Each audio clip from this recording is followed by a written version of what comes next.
Britain నిదానంగా ఏదైతే పాలస్తీనానా, యెమెనా, లెబనానా, సౌదీనా, sorry, పాకిస్తానా, ఆఫ్ఘనిస్తానా ఇట్లాంటి ముస్లిం దేశాల్లో గ్రూపులై కొట్టుకు చచ్చిపోతా, అలా చచ్చిపోతున్నోళ్ళందరూ మా దేశంలో బ్రతకలేకపోతున్నాం కాబట్టి మీ దేశానికి వచ్చి బతుకుతామంటే పర్మిషన్ ఇస్తే అక్కడికి వెళ్ళి నిదానంగా అక్కడున్న రూల్ ప్రకారం కామన్‌వెల్త్ దేశాలు అంటే గతంలో బ్రిటన్ పరిపాలించిన దేశాల ప్రజలు అక్కడికొస్తే స్థానిక సంస్థల ఎన్నికల్లో వాళ్ళు ఓటు వేయొచ్చు. అలాంటి ఓట్లను బేస్ చేసుకొని పాకిస్తాన్ నుండి వెళ్ళి అక్కడ సెటిల్ అయిన వాళ్ళు అనేక మంది ఎలక్షన్స్‌లో ముస్లిం సామాజిక వర్గానికి సంబంధించిన వాళ్ళు గెలవడం, 11 కార్పొరేషన్స్ వాళ్ళ చేతుల్లోనే ఉండటం, మేయర్‌లకు అక్కడ విశేష అధికారాలు ఉండటం, ఆ అధికారాలతో అలా వచ్చిన ముస్లింలకి వసతి కల్పించడం, ఉండటానికి వసతి, తినడానికి వసతి, చదవడానికి వసతి కల్పించడం, చివరికి షరియా చట్టాలకి అనుగుణంగా అక్కడ తీర్మానాలు చేయడం, చివరికి 2050కి బ్రిటన్ ఇస్లామిక్ రాజ్యంగా మారుతుందన్నటువంటి ఆలోచన నిపుణులు చేస్తుంటే, ఇప్పుడు ఓపెన్‌గా ఈ మధ్యన గ్రీన్ పార్టీ అని పుట్టుకొచ్చింది. అది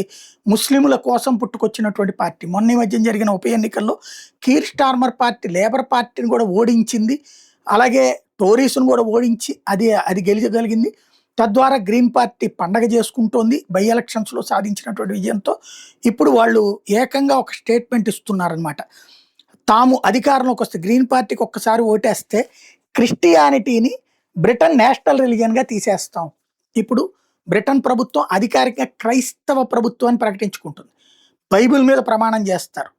అలాంటిది క్రైస్తవ దేశం అనేటటువంటి దాన్ని తీసేస్తారట గ్రీన్ పార్టీ వాళ్ళు అధికారంలోకి వస్తే. అంటే అప్పుడు ఇస్లామిక్ కంట్రీ కిందకి మారుస్తారనమాట.